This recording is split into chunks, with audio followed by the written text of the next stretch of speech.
About the robbery incident, I have something to ask your father. A robbery? My father? Yes, your father is suspected of the robbery. Is he at home now? Yes, he's here, but do you want to see him? The police officer looked puzzled at my tone for a moment, but then said, please let me see him, so I led the police officer inside the house. My father is here. Upon seeing my father, the police officer was stunned. We go back several months. My name is Joseph McCann, a senior. I have landed a job at a major corporation and I would like to say I'm relieved. But there's something I'm still unsure about. It's whether or not I should take over the company my father runs. My father is a president of a local factory. When I was young, I wanted to inherit the local factory and become a president like my father. But those feelings disappeared when I hit my rebellious period.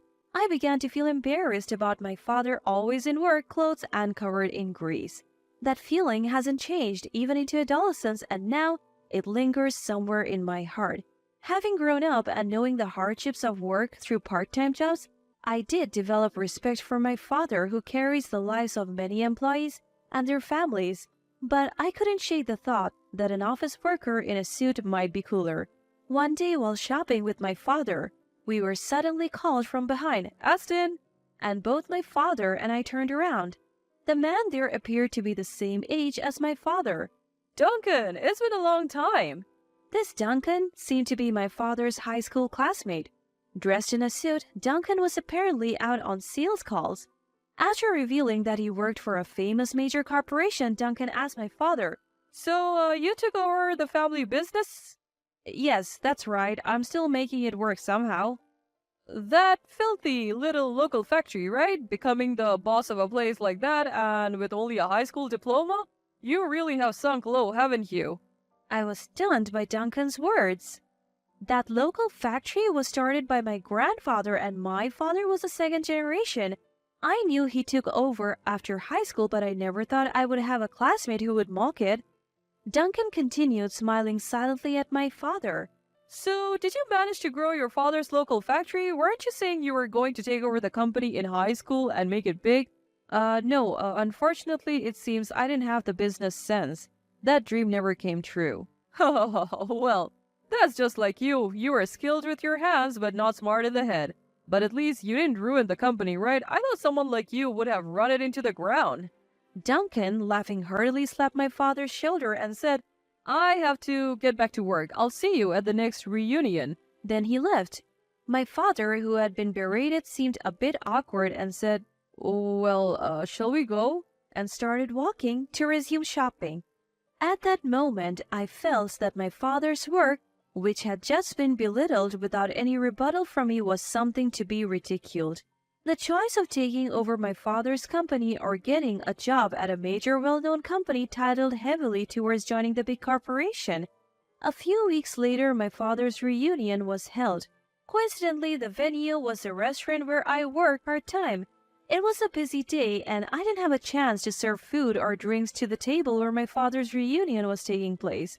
I thought I was lucky, but after a while the opportunity arose.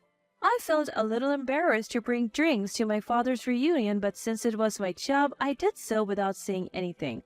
Our restaurant consists entirely of private booths. When I popped my head into the large room rented out for my father's reunion, my father, who was near the entrance, greeted me with a smile, saying, "Oh, Joseph." "Could he be your son?" a woman nearby asked. My dad introduced me as his son, so I politely greeted, My father is in York here," and light up the drinks I brought on the table.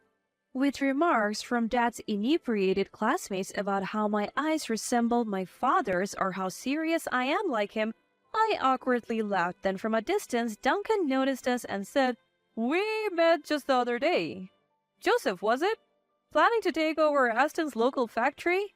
At Duncan's boozy question, I replied with disgust yet honesty, "No, I'm still considering it." And Duncan loudly exclaimed, "Don't do it. Aston's company is nothing great. Rather than taking over a company like that, Joseph should work in a company just like me." Saying this, Duncan began bragging about his work history, but something was off. He had said he was in sales when we last met, but now he was talking about being a head of the accounting department. I felt a dissonance but kept quiet, knowing that pointing it out might cause trouble. But my drunk father's mouth was loose. It hasn't been long since we last met. Did you change departments? It's only been a few weeks since we bumped into each other. Quite a hasty transfer, huh? Sales didn't suit you? At my father's words, Duncan's usually chatty mouth stopped. A flustered Duncan nodded, saying, Yes, a dirty job like sales didn't suit me. I became head of the accounting department as soon as I transferred. That's strange. I heard that company was merged with a global enterprise and the accounting base is overseas, isn't it? As my father pointed out, Duncan's bragged about company had been merged into a global corporation. It seemed many others knew this but hadn't said anything, and laughter erupted at my father's comment. Hey Duncan, what's going on? You're the head of accounting at a merged place? Shut up. I can't stay at this gathering. Embarrassed, Duncan trembled with frustration and announced, "I'm leaving." Then he stomped out, leaving with loud footsteps. I wonder if I did something wrong, the father said. But the people around assured him that it wasn't the case and that Duncan had always been like that. Watching my father being praised for speaking his mind, I felt happy. Even though he was a bit tipsy, my dad had the guts to say what everyone else found hard to put into words. He was quite impressive. Half a year passed from that day. I was still struggling with whether or not to take over my father's company. The uncertainty deepened daily, and honestly, I was so confused that I didn't know what to do. Then one day, while relaxing at home, the doorbell rang. My mother was out, so I answered it. Yes? Hello, you're Mr. McCann, right? The visitor was a police officer in uniform. Startled, I replied in a tense voice, yes? As I began to worry about what might have happened, the police officer said, I have some questions for your father about a robbery. A robbery? My father? Yes, that's right. Your father is suspected of robbery. Is he at home now? Yes, he is here, but do you want to see him?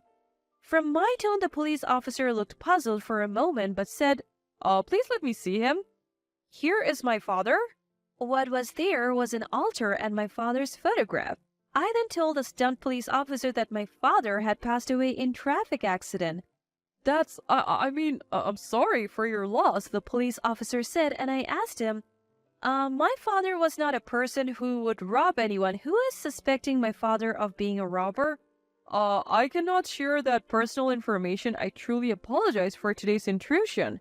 After apologizing repeatedly, the police officer left. Who on earth had accused my father of robbery? I was feeling frustrated, but the answer was soon revealed. A few days later, I was helping out at my father's local factory, taking over the role since he had passed away. My mother has been filling in for my father, but she's already in her 50s, and she had only assisted my father a little in his work. It didn't feel enough to replace my father, so I was the one helping. That's when Duncan barged in. Aston, come out. Return what you stole. The factory was filled with the loud noise of heavy machinery, but Duncan shouted over it with a voice so loud that I was taken aback, and I wasn't the only one. The other workers stopped in surprise, and I spoke to Duncan. My father isn't here. Then he's home? Call him right here. I've been robbed and I'm in trouble. I could hear a voice from among the workers asking, "Robbed, the boss?" But Duncan crossed his arms and stood firm. He was angrily repeating, "Bring out Aston." So I asked him, "My father is not the kind of person who would rob someone. Are you sure you're not mistaken?" No, it was Aston. Aston must have been jealous of me working for a big company and stole my bag. Luckily, I didn't have my wallet with me, but the fact that he robbed me is unforgivable. The police are useless, so I came here myself. Let me talk to Aston. When did this robbery happen, by the way? It was about 2 weeks ago.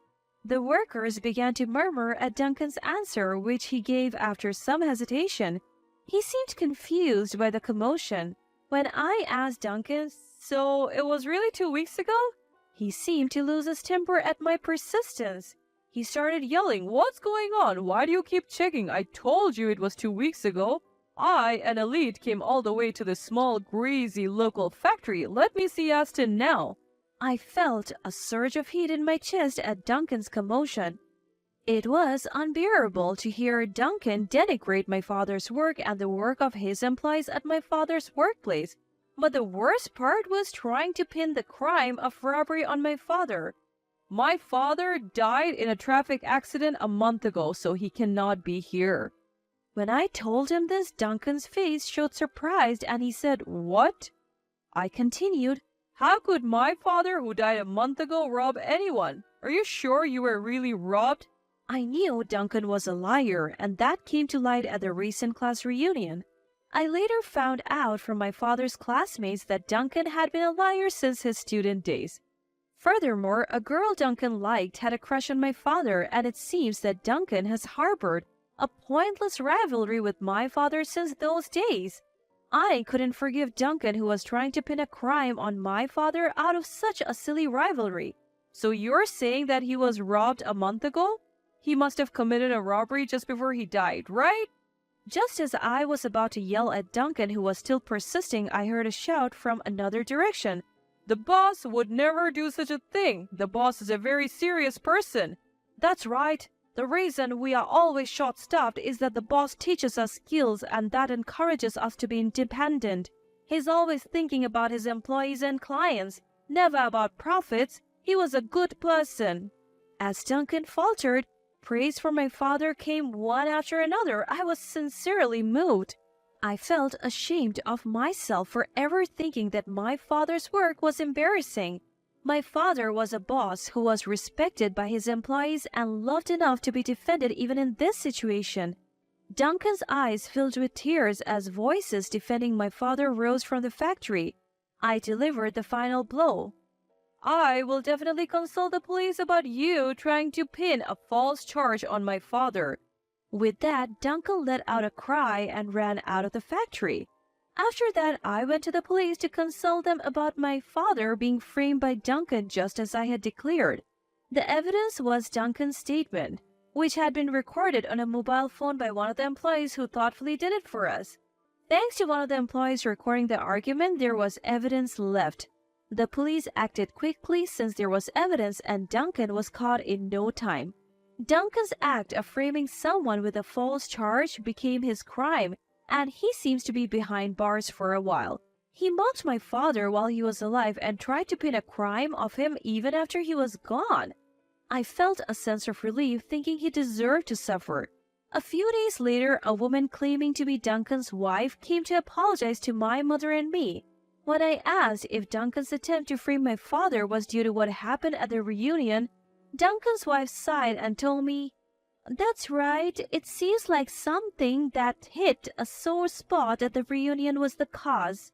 In fact, Duncan was a former high flyer, and it appeared that he had been fired from his job. He was looking for new employment but without success, and that's when he ran into me and my father. Duncan was fixated on being an elite and told lies, but when he got drunk, he ended up telling inconsistent lies, embarrassing himself. Enraged, Duncan began to resent my father, deciding to frame him. I was utterly dumbfounded by the outrageous reasons for the lies, and it seems Duncan's wife felt the same way. She informed me that she plans to divorce Duncan. Apparently, Duncan has no children, so even if he gets out of jail, there won't be anyone waiting for him. After graduating college, as for what I did, I decided to take over my father's company. I was concerned about the company's management since my father had just passed away. But I could never forget the voices of the employees who defended my father when Duncan framed him with lies.